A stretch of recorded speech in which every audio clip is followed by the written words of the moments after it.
ರಾಜ್ಯದಲ್ಲಿ ಬಿಜೆಪಿ ರಾಜ್ಯಾಧ್ಯಕ್ಷ ಸ್ಥಾನದ ಜಟಾಪಟಿ ನಿಲ್ಲೋ ಹಾಗೆ ಕಾಣಿಸ್ತಾನೆ ಇಲ್ಲ.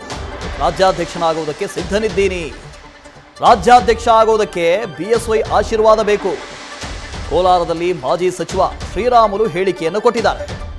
ನಾನು ಕೂಡ ಇದ್ದೀನಿ, ಖರ್ಚಿಗೆ ಹಾಕ್ತೀನಿ ಅಂತ ಹೇಳ್ತಾ ಇದ್ದಾರೆ. ಸೊ ಬಿಜೆಪಿಯಲ್ಲಂತೂ ಈ ರಾಜ್ಯಾಧ್ಯಕ್ಷರ ಜಗಳ ಮುಗಿಯೋ ಹಾಗೆ ಕಾಣಿಸ್ತಾ ಇಲ್ಲ. ಒಂದು ಕಡೆ ವಿಜೇಂದ್ರ ಅವರು ಹೇಳ್ತಾ ಇದ್ದಾರೆ, ಇಲ್ಲ ನಾನೇ ಮತ್ತೆ ರಾಜ್ಯಾಧ್ಯಕ್ಷನಾಗಬಹುದು ಅಂತ ಹೇಳ್ತಾ ಇದ್ದಾರೆ. ಇನ್ನೊಂದು 10-15 ದಿನ ಎಲ್ಲಾನು ಸರಿ ಹೋಗುತ್ತೆ ಅಂತ ಹೇಳ್ತಾ ಇದ್ದಾರೆ. ಅದರ ಮಧ್ಯೆ ಮಾಜಿ ಸಚಿವ ಶ್ರೀರಾಮುಲು ನಾನು ಕೂಡ ಆಕಾಂಕ್ಷಿ ಅನ್ನೋದನ್ನು ಹೇಳಿದ್ದಾರೆ. ಏನೇ ಮಾಡಿದ್ರು ಕೂಡ ಅವಕಾಶ ಇದ್ರೆ ಅಕಸ್ಮಿತವಾಗಿ ಯಡಿಯೂರಪ್ಪರ ಆಶೀರ್ವಾದ ಮಾಡಿಕೊಟ್ರೆ, ಯಡಿಯೂರಪ್ಪರ ಆಶೀರ್ವಾದ ಮಾಡಿರೋ ಕಾರಣ ನಮ್ಮ ತಮ್ಮನವರಾದಂತ ವಿಜೇಂದ್ರ ಅವರ ಅಧ್ಯಕ್ಷರಾಗಿ ಮುಂದುವರಿತಾ ಇದ್ದಾರೆ. ಅಕಸ್ಮಿತ ಬದಲಾವಣೆ ಆಗ್ಬೇಕು ಅಂತೇಳಿ ರಾಷ್ಟ್ರೀಯ ನಾಯಕರೆಲ್ಲರೂ ಕೂಡ ತೀರ್ಮಾನ ತಗೊಂಡ್ರೆ ನನಗೊಂದು ಅವಕಾಶ ಮಾಡಿಕೊಟ್ರಿ ಅಂತೇಳಿ ಯಡಿಯೂರಪ್ಪ ಅವ್ರನ್ನ ಒಬ್ಬ ತಂದೆ ಸ್ಥಾನದಲ್ಲಿ ಇದ್ದಂತ ನಾನು ಪರಿಪರಿಯಾಗಿ ಬೇಡ್ಕೊಂಡೆ. ಸರ್ ಅವರು ಮತ್ತೆ ಮರು ಆಯ್ಕೆ ಆಗ್ತಿದೆ ಅಂತ ಹೇಳಿದ್ರು, 2 ಸಲ ಹೇಳಿದ್ರು. ಅಂದ್ರೆ ಈಗ ಚುನಾವಣೆ ಮೂಲಕ ಮರು ಆಯ್ಕೆ ಆಗ್ತದೆ ಅಥವಾ ಅಲ್ಲ, ಇವಾಗ ಸದ್ಯಕ್ಕಿರುವಂತ ಪರಿಸ್ಥಿತಿಯಲ್ಲಿ ಚುನಾವಣೆ ಮೂಲಕನೇ ಪುನಃ ಮರು ಆಯ್ಕೆ ಆಗಬೇಕು ಅನ್ನೋಂಥದ್ದು ಪಾರ್ಟಿಯ ಎಲ್ಲ ಮಾರ್ಗದರ್ಶನಗಳು, ಗೈಡ್ಲೈನ್ಸ್ಗಳು ಅದೆಲ್ಲ ನೋಡಿದಂತ ಟೈಮಲ್ಲಿ ಕೂಡ ಹಿಂಗಿದ್ದಂತ ಪರಿಸ್ಥಿತಿಯಲ್ಲಿ ಕೂಡ ನಮಗೇನಂದ್ರೆ ಈಗ ಯಾವತ್ತಿದ್ರು ಕೂಡ ಪಾರ್ಟಿ ಏನೇ ತೀರ್ಮಾನ ತಗೊಳ್ಳಿ ಒಳ್ಳೆ ತಗೊಂತದೆ.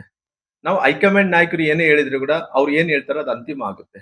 ನಮ್ಮೆಲ್ಲರೂ ಕೂಡ ಹೈಕಮಾಂಡ್ ಅನ್ನಂತವ್ರು ಸನ್ಮಾನ್ಯ ಯಡಿಯೂರಪ್ಪರು ಆಗಿರೋ ಕಾರಣ ಅವ್ರು ಎಲ್ಲರಿಗೂ ನಮ್ಮೆಲ್ಲರಿಗೂ ಕೂಡ ಒಬ್ಬ ತಂದೆ ಇದ್ದಂತೆ.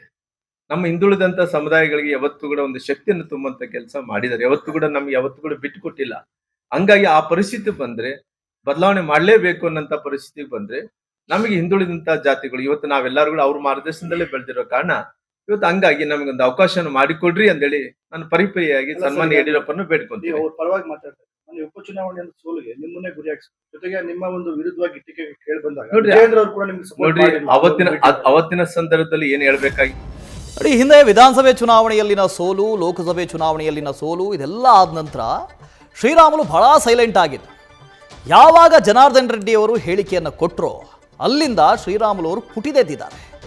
ಇಡೀ ಪಕ್ಷದಲ್ಲಿ ಬಹಳ ಮರ್ಕ್ಯುರಿ ಅಂತ ಹೇಳ್ತೀವಲ್ಲ ಆ ರೀತಿಯಾಗಿ ಓಡಾಡ್ತಾ ಇದ್ದಾರೆ. ಅದರ ಜೊತೆಗೆ ನಾನೂ ಕೂಡ ರಾಜ್ಯಾಧ್ಯಕ್ಷ ಸ್ಥಾನದ ಆಕಾಂಕ್ಷಿ ಅನ್ನೋದನ್ನು ಕೂಡ ಹೇಳಿದ್ದಾರೆ.